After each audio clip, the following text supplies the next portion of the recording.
दोस्तों, स्वागत है आपका हिस्ट्री एंड माइथोलॉजी में। Please subscribe to our channel to watch history and mythology related videos.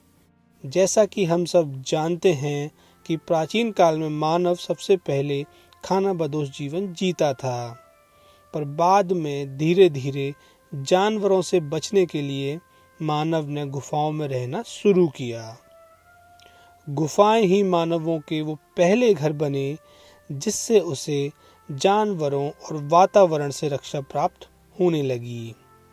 पर खाने के लिए अब भी वो पूरी तरह से जानवरों पर ही आश्रित था। हाँ, ठंडी जगह वाली गुफाओं में मांस का स्टोरेज कुछ समय तक किया जा सकता था।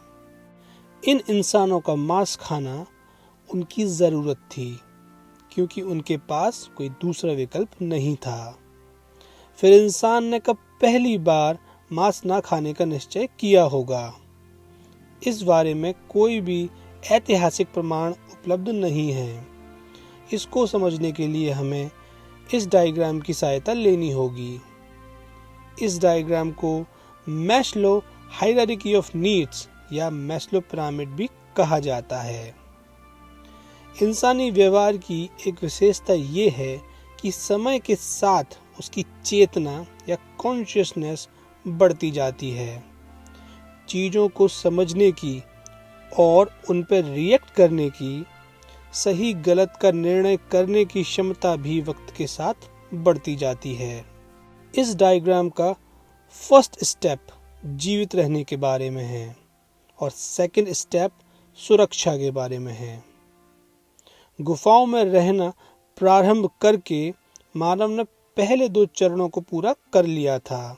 क्योंकि इंसान के पास अब खाना था, सुरक्षा थी, तब उसको अगले चरण के लिए सोचने का समय मिलने लगा होगा, जो हमें इमोशनल नीड्स के बारे में बताता है। और यही वो समय रहा होगा जब पहली बार इंसान ने मांस ना खाने के विकल्प के बारे में सोचना शुरू किया होगा।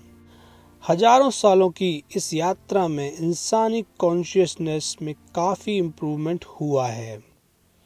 कई सभ्यताओं में मोक्ष के द्वार भी इसी चेतना से खोले गए हैं।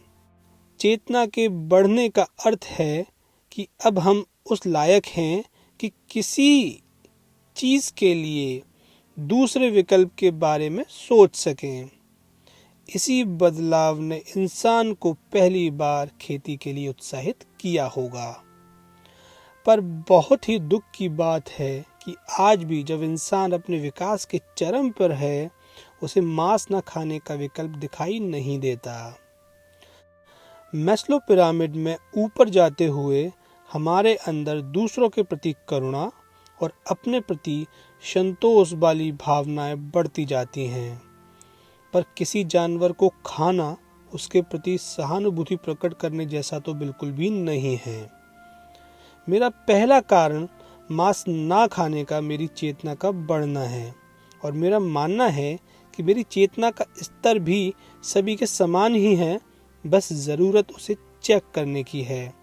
और मैस्लो पिरामिड ने इसमें मेरी काफ़ी सहायता की है। चलिए, ये तो हुई आध्यात्मिक तरीके की बात, पर मेरा दूसरा कारण मनोवैज्ञानिक है, जिसे मीट पैराडॉक्स कहा जाता है। मांस खाना एक तरह की कंफ्यूज स्टेट पैदा करता है कि कैसे लोग जानवरों की देखभाल तो कर सकते हैं, लेकिन उन्हें खा भी सकते हैं। जिस तरह वे अपने बच्चों की और परिवारजन की देखभाल करते हैं, पर उन्हें खाते नहीं हैं। एक ही समय में उनमें किसी विशेष जानवर के लिए सांत्वना है और किसी विशेष जानवर के लिए क्रूरता। जब हमारी आस्था और भावनाएं हमारे खाने के व्यवहार से मेल नहीं खाती, तो आंतरिक असंगति पैदा करती हैं, और ये असंगति एक नकारात्मक स्थिति उत्पन्न करती है, जिसमें हमने बिना सोचे समझे चीजों में अंतर करना चालू कर दिया है। इसे हम सिलेक्टिव कंपैशन बोल सकते हैं। आइए अब बात करते हैं वैज्ञानिक तर्क के बारे में।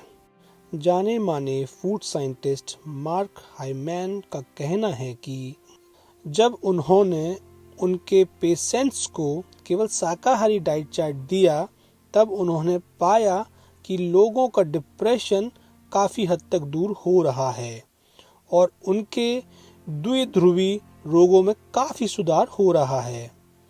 उनकी ओवरऑल पर्सनैलिटी में गजब का सुधार देखा गया।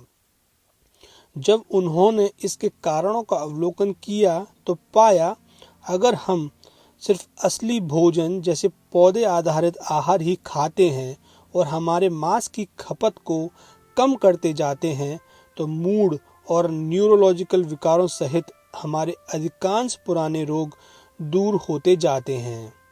उनका ये सेम ऑब्जर्वेशन उनके कई पेशेंट्स पर था। दोस्तों, ये है मेरे 3 कारण जो मुझे मांस खाने से रोकते हैं। पहला, चेतना का विकास, दूसरा मीट पैराडॉक्स, तीसरा वैज्ञानिक तथ्य। अगर आप अपना एक कारण बताना चाहें तो वो क्या होगा, कमेंट सेक्शन में हमारे साथ ज़रूर शेयर करें। अगर आपको हमारा ये वीडियो पसंद आया है तो प्लीज़ सब्सक्राइब और शेयर करके हौसला बढ़ाइए। मिलते हैं अगले वीडियो में। धन्यवाद।